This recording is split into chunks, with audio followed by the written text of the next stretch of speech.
আসসালামু আলাইকুম ওয়া রাহমাতুল্লাহি ওয়া বারাকাতুহু। ইন্নাল হামদালিল্লাহ ওয়াসসালাতু ওয়াসসালামু আলা রাসূলিল্লাহ ওয়া বা'দ। আমাদের কুরবানি হোক শুধুমাত্র আল্লাহ সুবহানাহু ওয়া তাআলার সন্তুষ্টির জন্য। আমরা এমন লোককে কুরবানির পশুতে শরীক বানাবো না, যার উপার্জন হালাল না, যার নিয়ত বিশুদ্ধ না।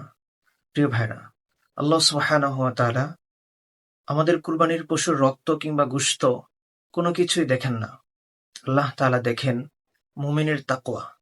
পবিত্র কোরআনুল কারীমে ইরশাদ করা হয়েছে, লা ইয়ানালাল্লাহা লুহুমুহা ওয়ালা দিমাউহা ওয়ালাকিন ইয়ানালুহুত তাকওয়া মিনকুম। তোমাদের এই জবাইকৃত জন্তুর রক্ত কিংবা গোশত কোনো কিছু আল্লাহ তাআলার নিকট পৌঁছে না। আল্লাহ তাআলার নিকট কেবলমাত্র মুমিনের তাকওয়াই পৌঁছে।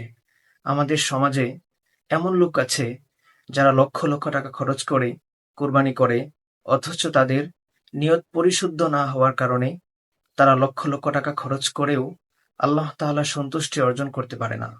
আবার কেউ সামান্য টাকার বকরি কুরবানি করেও আল্লাহ সুবহানাহু ওয়া তাআলার সন্তুষ্টি অর্জন করছে। প্রিয় ভাইরা, বস্তুত আল্লাহ তাআলা কে কত টাকা দিয়ে কুরবানি করলো এটা দেখেন না। আল্লাহ তাআলা দেখেন মুমিনের অন্তরের অবস্থা। রাসূল করিম সাল্লাল্লাহু আলাইহি ওয়াসাল্লাম বলেছেন, ইন্নাল্লাহা লা ইয়ানজুরু ইলা সুওয়ারিকুম ওয়া আমওয়ালিকুম ওয়ালাকিন ইয়ানজুরু ইলা কুলুবিকুম ওয়া আ'মালিকুম। আল্লাহ তাআলা তোমাদের সম্পত্তি বা আকার আকৃতি দেখেন না। আল্লাহ তাআলা দেখেন তোমাদের অন্তরের এবং আমলের অবস্থা। প্রিয় ভাইরা, আসুন আমরা সকল ইবাদতের ক্ষেত্রেই একনিষ্ঠতার পরিচয় দিই। আমাদের নামাজ, আমাদের কুরবানি সবকিছু হোক আল্লাহ তাআলার জন্য।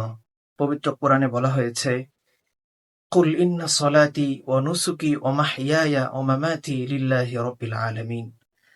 আমার নামাজ, আমার কুরবানি, আমার জীবন, আমার মরণ সবকিছু হোক একমাত্র আল্লাহ তাআলার জন্য। প্রিয় ভাইরা, আসুন আমরা এমন পরিশুদ্ধ নিয়ত নিয়ে কুরবানি করি, আল্লাহ তাআলা যেন আমাদের কুরবানিকে কবুল করে নিন। আসসালামু আলাইকুম ওয়া রাহমাতুল্লাহি ওয়া বারাকাতুহু।